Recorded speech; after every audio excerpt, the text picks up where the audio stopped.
right along with our next speaker. Let me make sure I have my timer going here. So our next panel, our next speaker is going to help us to reach a younger audience. And why is that important? Well, what's the stereotype, right? Who do people think are the average gun owner, right? Male, probably over 50, probably camo wearing, maybe bearded dude. I see you. I see you back there. And thank God for all of those amazing people. But we need to reach out to the next generation, and I cannot think of anybody better to help us with that than the next lady coming up right now, Rhonda Mary. She is a YouTube content creator who talks about both social and political topics, a Mississippi native. She recently became a 2A advocate, and she has a wonderful little YouTube show called Hey Y'all Tuesdays. So I just love that with her little drawl. She spreads the message about the importance of the Second Amendment, particularly for black women who are underrepresented in terms of gun ownership. She has become a wonderful resource for myself personally. As I said earlier, she is doing a takeover, where it's a wonderful experiment. She's taking over the stories part of my Instagram. How many people in here even know about Instagram stories? Oh, okay. All right. A decent number of hands. At first, I was like, ay, ay, ay. I gave birth 33 years ago so that I would have a daughter who teaches me all this stuff. I mean, I plan ahead, guys. I am ahead of the curve there. And if it wasn't for my daughter and son-in-law, I'm guaranteeing you I wouldn't know half of these things. But so the Gun Freedom Radio Stories is being taken over by Rhonda Mary, and she is sharing it with her audience as well as my own, and we're collaborating in that way and trying to bring more eyes to both pages. All right, are we ready? All right. It's not often I get invited to just keep on talking, but here I go. The hope of that not only is collaboration is the lifeblood of any organization, right? Find somebody that is different enough, but the same enough. You've got to have the same values, really kind of the same mission. But if you're going about, if your vision is maybe just a little bit different about how to engage towards that mission, I think that's how we really expand the tent. And if we are not doing that, if we're not actively seeking out that next generation, I mean, we are aging out, right? As a community, we are generally, in general terms, aging out. So we've got to capture that next generation. Good?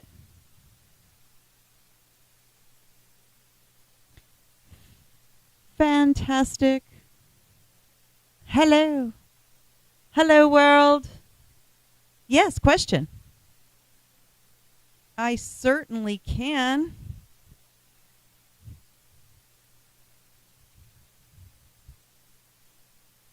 It is SPWENGER at SPW hyphen, it's the dash, right? DUF.info, Stephen Wenger, DUF Digest. You can be replaced, David Laird. All right. Very, very good. All right. Here she comes. I love it. Okay. Let me reset my timer. We don't want to short you on your minutes. Once again, the one, the only, the amazing Rhonda Mary.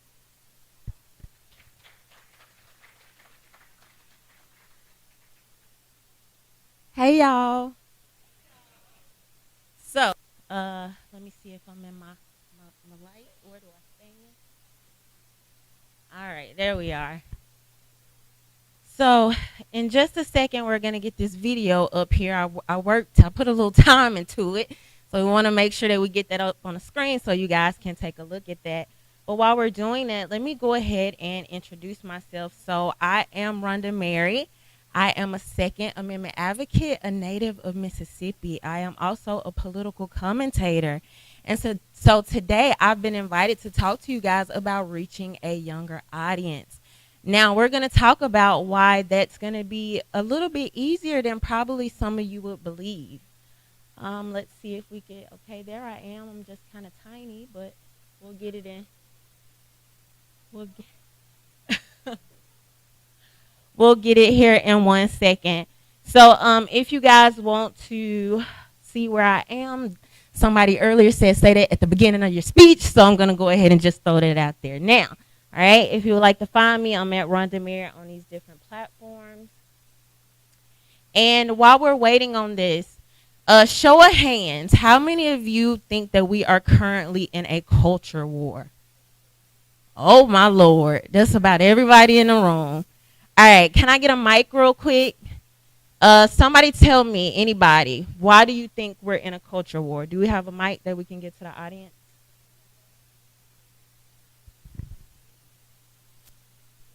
Oh, we got a couple of hands up here. Why and how are we in a culture war? What makes you think that? Create division. Division. Good. We're fighting over information. Right. Can we get one more answer for the people watching? I think it's people at home watching. He said division and people are at home. People are fighting. And what else did you say?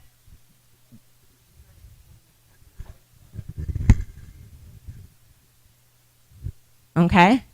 We're in an ideological war that is going to systematically eliminate our ideals, beliefs, ethics, and morals if we don't recapture at least some of the ground that has been lost over the past 30, 40, 50 years or more. Okay, so basically we're in an ideological war, and we got one more person right here, and then we're going to move on. So basically we're in an information war, and what they're trying to do is control the information directed towards our youth to prevent them from understanding the freedoms that we have and we hold so dearly right now. And one more person, then we're going to move on to the next thing. Well, I've always been taught that politics is downstream from culture. So the way that you take over the politics is by taking over the culture. So all of us, we need to take the culture back so we can win the politics. So it sounds like to me, oh, look, there I am. Okay, we got it up. All right. Okay, so it sounds like to me that a general consensus is that we have these conflicting ideas and beliefs and philosophies. That's actually what characterizes a culture war, when you have these different identities and these groups that are kind of colliding and conflicting. Okay, next slide. Next slide, please. Oh, okay. All right. Didn't know if the mic got turned down. All right. Okay. All right. So, what if I told you that everything that you believe about identity is wrong, or at least what you're being told to believe about identity right now in these conflicting groups? I have a quote here for you. When you change your perspective, challenges become opportunities. So today we're going to talk about how some of these what seem like they are conflicting ideas and challenges for you can actually be turned into opportunities. Next slide, please. Young people create the culture. Young people. Not so young people, you got to get over it, okay? You had your time, all right? You had your time, all right? Now, some of you in the audience, you probably had a mullet back in your day. All right, I hope that style never returns. All right, if y'all remember shoulder pads, you had regular people walking down the streets looking like linebackers. All right, that one may or may not come back depending on if Rihanna decides to wear it or not. But it's young people that create the culture. Food, music, fashions, trends, it's all fueled by young people. All right, a few years ago, it was this weird avocado craze that was going on. It wasn't the not so young people, right? Even now, vegans, vegetarians, when we think about who are pushing these trends, it's young people. And so if you want to understand the culture, you're going to have to get a better understanding of young people and what they care about. Next slide, please. What's important to today's youth? Identity. All right. Identity is the distinguishing character or personality of an individual or the relation established by psychological identification. Everyone right now wants to talk about what makes them special, their interests, their background, why they're so important, this and that. Now, as soon as this picture and this word came up, some of y'all in here started cringing. You're not going to admit it, but I know you did, okay? It's a couple of you that probably want to lean into your neighbor right now and say, oh my God, I thought I was here for a Second Amendment workshop. Who brought me to the Starbucks diversity training? It's okay, all right? So we're going to get to it in a second, and it's going to all come together for you. So this is going to be increasingly important to young people. Next slide, please. So now, as we address this, your biggest problem with identity is going to be how you choose to view it. Whether you choose to view this as a challenge or opportunity. Because you have to remember, your mainstream media, your Fox, your CNN, your MSNBC, your Time Magazine, they all have an invested agenda. They have a narrative that they want to create, okay? They want to keep us colliding. But we, the Second Amendment room, we have to be able to see these opportunities so we can use them to relate and connect. All right, next slide, please.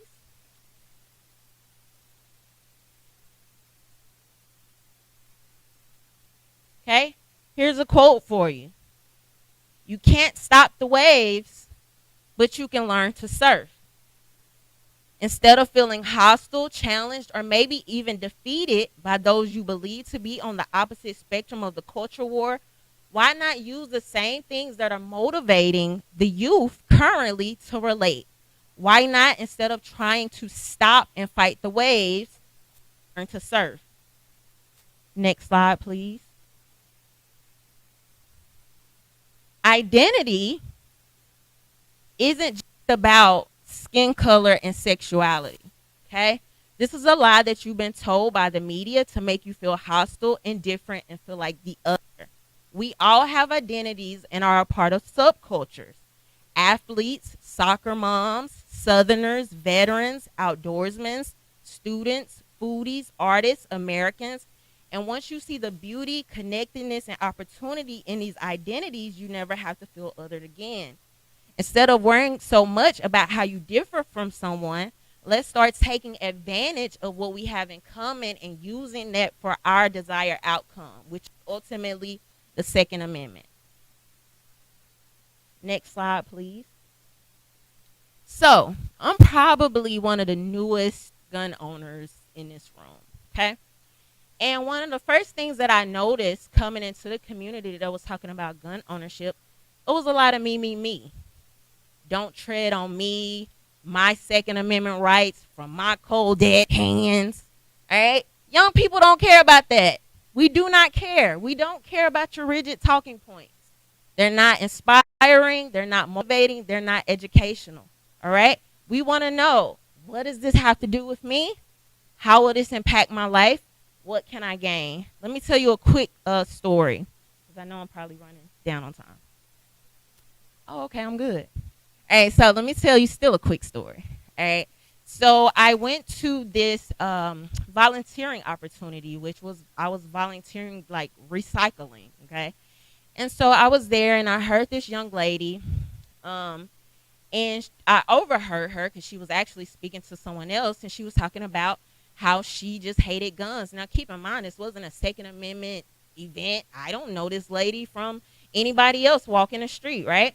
And so I just overhear her talking about how guns are so bad, guns are so awful, and she's going on and on and on.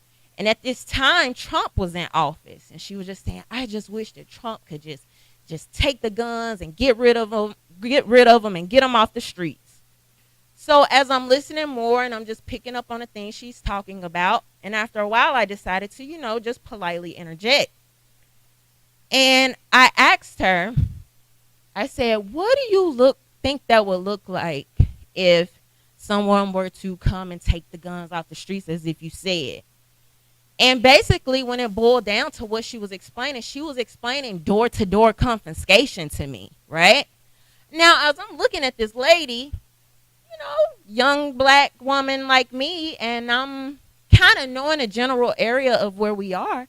And I said, what do you think that would look like if they came to your neighborhood to do that? Nobody had ever asked her that before. She never thought about it in any other way besides what CNN or whoever else is anti-gun popular at the time had ever said. And she said, I just, I said, do you think that would go smoothly? Do you think that would be peaceful? Like, how do you think people would take to that?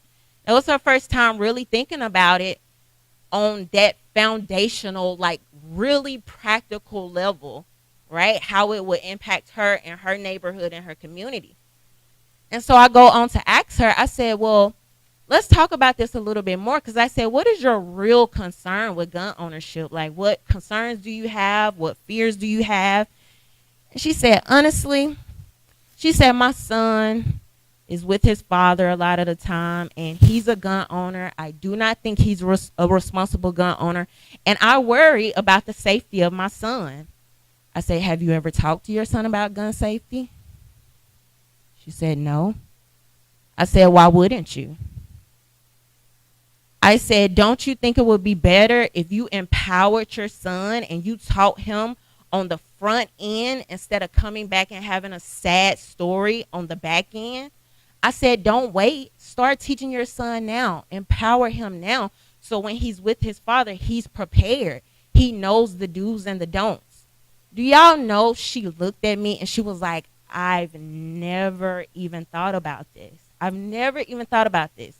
So she was more focused, right, on these anti-gun talking points without really breaking down why she even felt like that, and never considered any solutions outside of what the mainstream media was telling her, even to the fact that it could have hurt her own child, right? In that conversation, I never talked about me.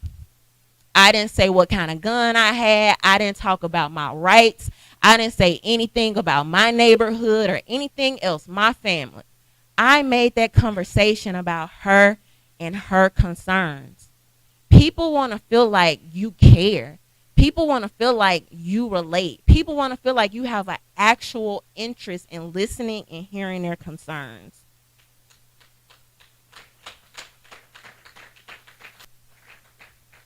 Next slide, please.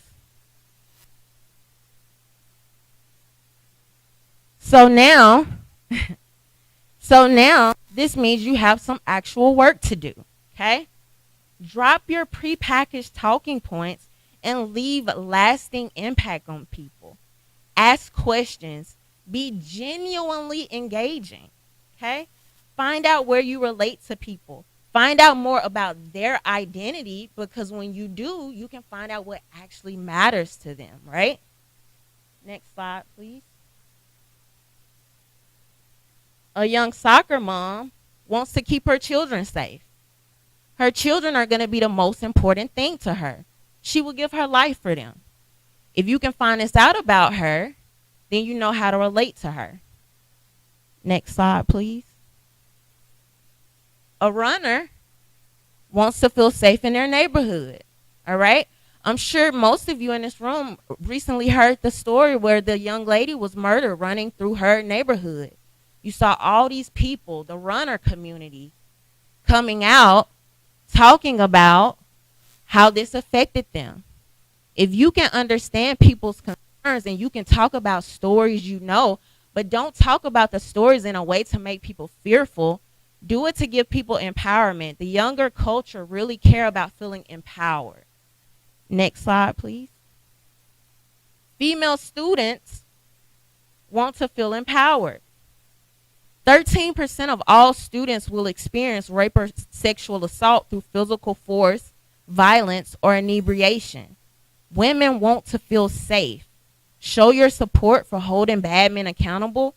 And on many of these campuses, we know women aren't allowed to have weapons, but we also know it's wrong. Everybody sitting in this room know it's wrong and it's not right. Start planting that seed now. Start talking about that.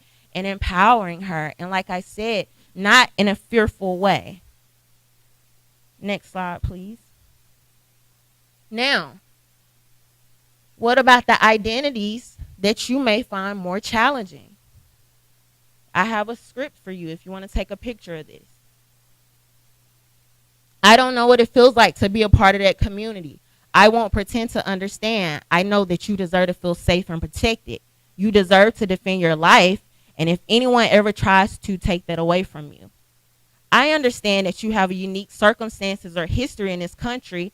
I don't know what that feels like. I just know that you deserve to feel safe and protected. You deserve to defend your life.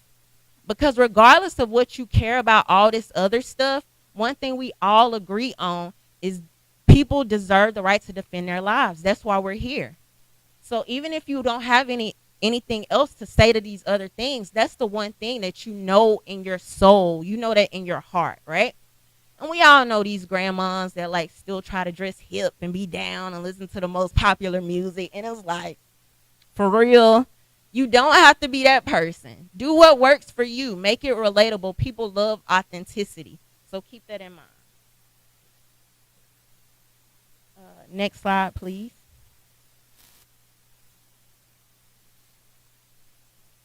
Now, after I have these conversations, well, I'm actually going to go back for a second. Something that I wanted to mention. How many of you recently heard the story where this black couple was doing an appraisal on their home and they got lowballed, and then they used a white couple as the face of what they were doing and got like double the, y'all heard that story? Okay, so I kind of just went over it, but basically they used a white couple. It went viral. So I was just assuming everybody's heard it. But they used the white couple as a face of trying to get this appraisal for their home, and they got double the offer, right? So Dave Truslow came up to me earlier, and he was talking to me because he wanted to work with this organization.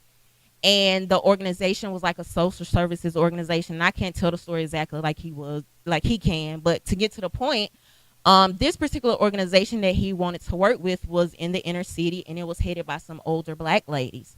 Sometimes you may just not be the person, and that's okay. The end goal is still the end goal. We got to sell this home. We got to get this money, okay? We got to promote and maintain and secure the Second Amendment. So that's the goal. Sometimes you have to use, partner, and network with other people, and that's okay. It may hurt your feelings or it may not a little bit at the beginning, but the goal is the goal. Keep pushing. All right? And so after you had these conversations, how does this work? It removes scorn, it removes paternalization, and it removes lack of empathy. Nobody wants to feel like you're wagging your finger at them. It provides rapport, understanding, and camaraderie. People love when you feel like you're on their team. You are giving them a listening ear. You care about what they are going through. Next slide, please. Everyone wants to feel safe. Everyone. Black, white, gay, straight, young, old. Okay? That is not unique to gun owners. It is not unique to the people in this room. That is a human characteristic and a human desire that all people have. Focus on what you have in common with people helps you better translate certain principles and interests. Stop focusing on differences. Find the opportunities. Listen. Don't make it about you. Stop focusing on the narratives that the media is feeding you about identity and look for the opportunities. Because I promise you, everything that you are being told about everybody else, they're being told something about you as well, right? So keep that in mind. Also keep in mind, you won't win everybody over, and that's okay. But do you know how much it could mean for some people to even just meet, see, or hear a nice gun owner after everything that they've been told by the media? Do you know what type of impact it can mean to somebody seeing a gun owner that they have something in common with? Take the time to hear their concerns and see them as human. Never underestimate what planting a seed can do. Never underestimate the power of inception. Never underestimate what seeds can grow with time. Somebody can come back 3 to 5 years and say, you changed my life. Somebody that you may not even know is sitting at their kitchen table right now. Their mind is slowly changing because it's people that listen to us and we will never even know their names that we're influencing. So never undermine those opportunities. That is my time. Thank you. And yeah, that's it.